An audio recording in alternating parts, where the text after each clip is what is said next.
Hey guys, and thanks for joining me in today's video. I know it's been a little while between videos. It is summer here, or almost summer here in Australia, so not really my favorite kind of season to get out and about hiking and camping, but that doesn't mean I don't get outdoors. I've been doing a little bit more of the kayaking. Recently brought a new surf ski, as you can see, and definitely on the cards is some kayak or surf ski camping. So the V7's got a 100 litre capacity in the back, which is more than enough for me. So stay tuned for some summer videos out camping in the surf ski, something a little bit different and something you don't really see every day. The other thing is a little bit more rock climbing. So the hobby's become a little bit more of a passion together with the wife, and upskilling a lot, heading outdoors, so you might see a few more of those videos. I know the channel is Aussie Hiker, but might need a name change. There's definitely going to be a little bit more than just hiking going on. Anyway, back to the topic of today's video, and that's just a few quick tips. 6, depending if you go solo or not. The sixth one won't count. Tips on how to lighten your pack without having to buy new gear. So let's get stuck straight into it. Tip number 1 is pretty simply just shaking down your gear. Every hike you do, just go over the gear that you've used or really the gear that you brought with you, and assess whether you actually used it, didn't use it, will you need it on future trips, and start to phase gear out that you notice that you don't really use. The only bit of kit that you should really carry that you don't use, or hopefully you don't use, is your first aid gear. Hopefully I'm not going to touch that stuff, and that's pretty much the only stuff in my pack that I carry that I'm not going to use. Everything that I carry, I know I'll be using. It has a purpose. Definitely not always been the case. Been loads of times I've carried, especially at the beginning, gear which I just didn't touch for several different trips in a row, and it promptly led to me just not bringing it anymore. So be honest with yourself. The stuff that's in your pack at the end of the trip, just assess, did you use it, did you not use it, are you likely to use it in future trips, and just see how you go without it on the next trip, and slowly just kind of limit your gear. You'll be surprised when you go hiking, camping, how few items you actually need. So yeah, give that one a go.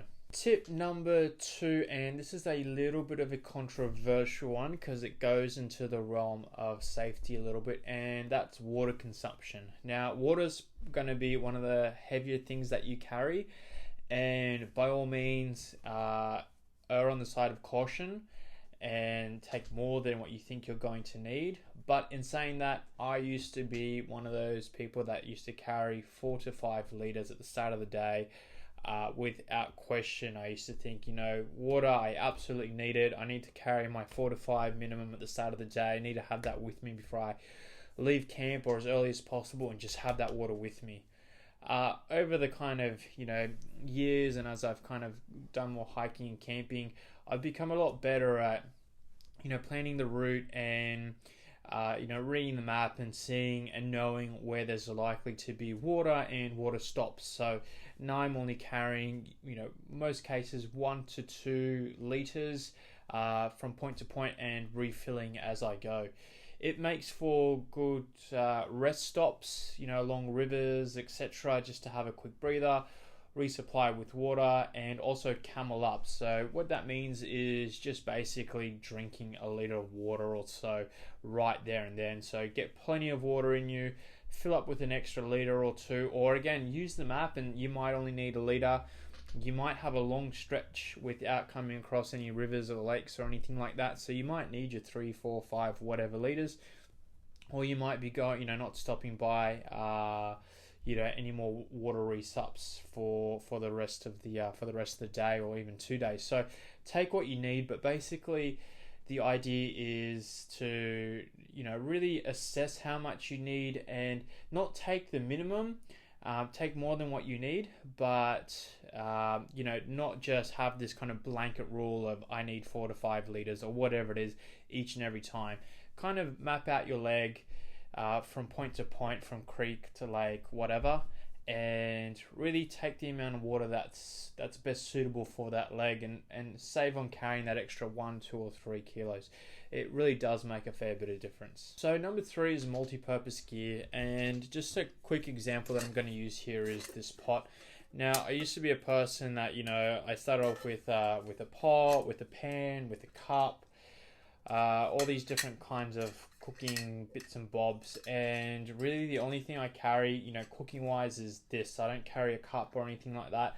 I can brew my coffee or my tea or whatever inside of here, no problems, and I can cook my food inside of here, no problems as well. So for me, this is really that example of kind of multi-purpose gear. It's just one item which can do a few different things, and I think that's really important as you're kind of camping and hiking a little bit more, to just kind of recognize what bits of gear can do several different things, and just have that one bit of gear instead of those several specialized items. So number 4 is about clothing. I did a video on what I carry on the trail. Again, I'll link that one down below if you're interested, but a lot of people carry way too much clothes on the trail. So for me personally, again, the details are in that video, but I've got my day hiking set and my sleeping set of clothes, and then depending on the season, I might have some specific winter type clothing.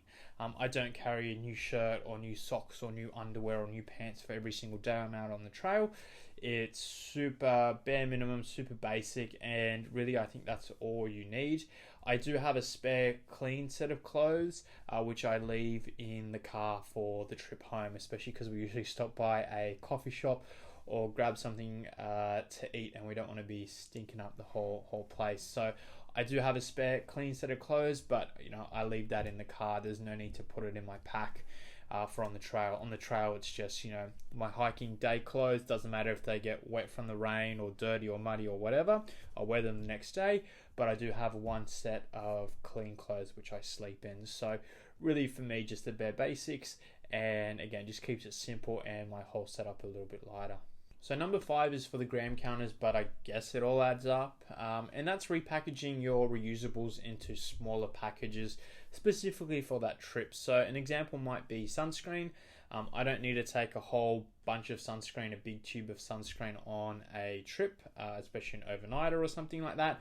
I only need a little bit. So I don't buy the little reusable ones all the time. I think that's pretty wasteful. I do have a big tube of sunscreen, and I just once brought one of the little reusable ones which I can unscrew and refill. So again, instead of taking the big one, I can just take the little one and just refill it every single time. So sunscreen or toothpaste or whatever, you don't need a whole bunch of it for each trip.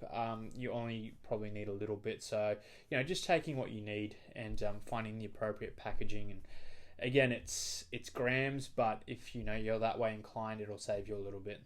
So number 6 is that tip if you're going with other people, and that's really splitting up the gear. So if you're going with 2 other people, so a group of 3, you don't need 3 cooking stoves between you. You probably don't need 3 cooking pots. You don't need a whole bunch of stuff. Individually, you can probably share out a few different things. So really at the beginning of the trip, when you get to the trailhead, or if you're meeting at a house before you go there, whatever, is just to kind of have that discussion, lay out some gear and see, what you only need one of between the 3, and just kind of share it out a little bit. So that's a really quick and easy way to save some weight as well when you're in a group. Not really applicable when you're going solo, but yeah, when you're in a group, it definitely saves some weight. So yeah, that's pretty much it. Just some quick and simple ways to save some weight without having to go and drop the big bucks on brand new gear, although that is always one way to do it and quite fun. Hope that was helpful and you got something out of it. If you do have any questions or comments, as always, leave them down below.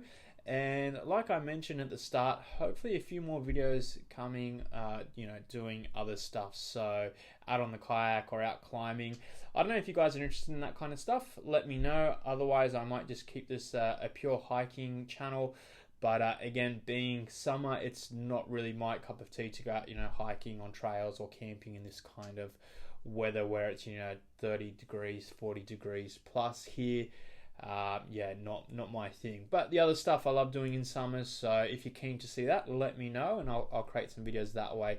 Especially the camping on the surf ski. I think that'll be pretty fun and a good little adventure. But I've got to get my hands on a GoPro for that one, or something waterproof.